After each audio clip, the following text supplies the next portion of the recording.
musharaxa golaha wakiilada gobolka Maroodijeex Maxamed Cabdilaahi Jaamac Booq iyo musharaxa golaha deegaanka degmada Gabiley Cabdi Cali Xirsi way weheliyaan labada chief caaqil ee beesha degta waqooyiga iyo galbeedka gobolka Gabiley وقال كله iyo waxgarad kale ayaa maanta gaaray deegaanada waqooyiga ee gobolka deegaanadaasi oo ka socota waqti hadalkan qaadashada kaarka codbixiyaha waxaana wafdigan uu hogaaminayay musharaxa golaha wakiilada ee gobolka Maroodijeex Maxamed Cabdilaahi Booq iyo musharaxa golaha deegaanka Cabdi Cali Xirsi ay halkaasi u tageen sidii bulshada ku dhaqan deegaanadaasi ay ugu wacyigelin hayeen si ay u qaataan kaarka codbixinta markii uu labadan musharax iyo wafdiga ay hogaaminayeen iyo labada chief caaqil ay gaadheen halkaasi waxa si diiran u soo dhaweeyay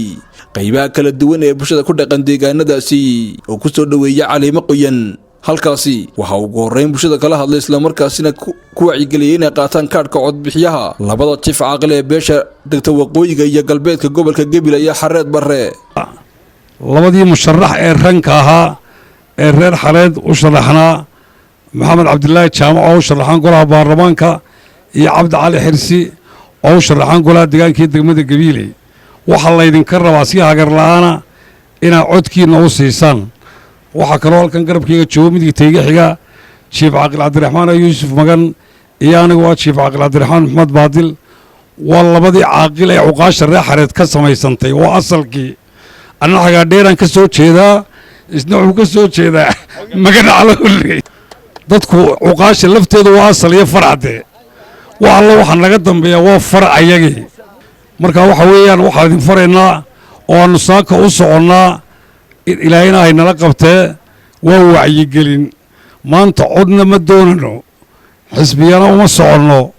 waxaanu u soconnaa oo aanu wadnaa labada musharax ee u kala sharaxan golaha baarlamaanka iyo golaha deegaanka musharaxiintiina waxba uma qabanaysiin haddaynayna kaarasha qaadan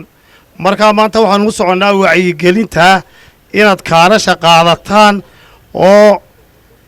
meeshan maxay tahay labada goobood hadley iyo maxay tahay fadac labaduba imika markaan fadac soo marnay waxay tahay intaas soo kaar baa yaala marka waxa weeye qofkii warqadaha haysta iyo kii kale kaarkiisa hore isku diiwaangeliyey ee kaarka hore aan u qaadan labaduba maxay tahay waa musharaxiinta socda ee aan la soconno ee kala ah Maxamed Cabdilaahi Jaamac Booq oo golaha baarlamaanka iyo Cabdi Xirsi hadii aanu reer Xareed nahay labada qof baanu idin soo xulnay labada xildhibaan looma kala harin meesha 80kii ilaa maanta oo aynu joogno 2021kii waxba iskama bedelin labada mataanood ee idin soo doornay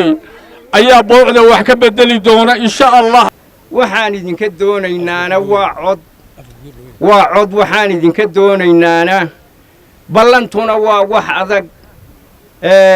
sow maydaan noo ballan qaadin inaad labada xildhibaan codka siisaan intaasi kadibna waxa iyaguna hadalkaas ka daba qaatay labada musharax kala tartamaya golaha wakiilada gobolka Maroodijeex iyo golaha deegaanka degmada Gabiley Maxamed Cabdilaahi Jaamac Booq iyo Cabdi Cali Xirsi oo bulshada ku adkeeyay isla markaasina ku wacyigeliyay inay qaataan kaarka cod oo ay maanta tahay maalintii ugu dambeysay wixii rabitaankiina aad muujinaysaan caafimaadkiinni biyihiinni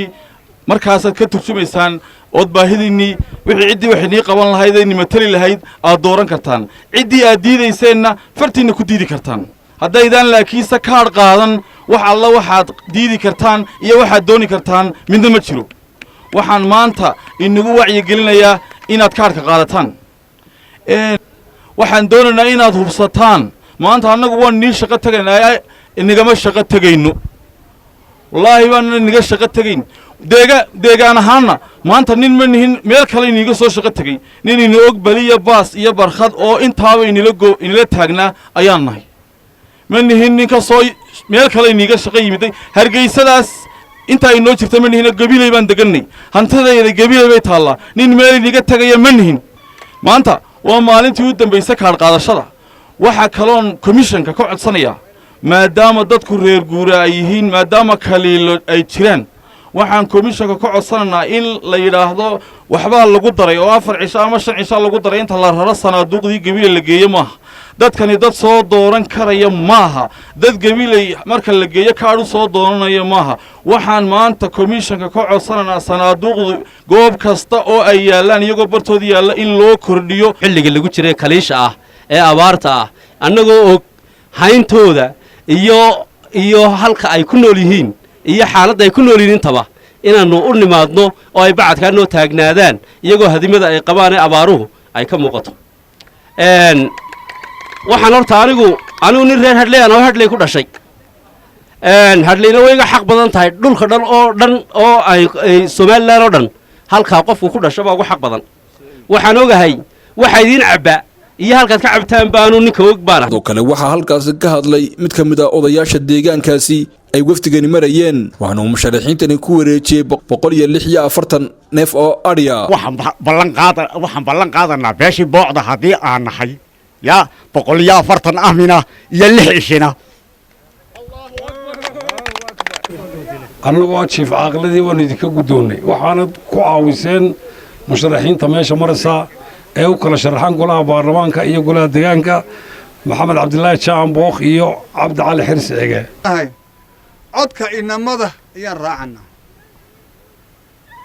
xuleeyihiin anu halkan aan ku dhashay kii shalay socdayna wuxuu lahaa weli halkan maan iman 5 sano badul baan hadba meel u baxayo inta beeshu dagaysay bariya galbeed iyo buushaaliya albaasiya badi baan u soo tagay ninkii beesha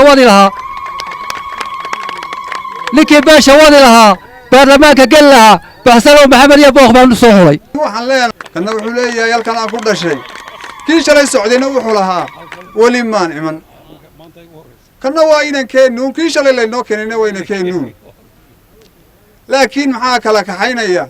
ninku garanaya ninaan ku garanayn labadaa inaan maanta inoo wadnaana waxa weeyaan mustaqbalkeennii guuled cali ibn kacse sab TV Gabiley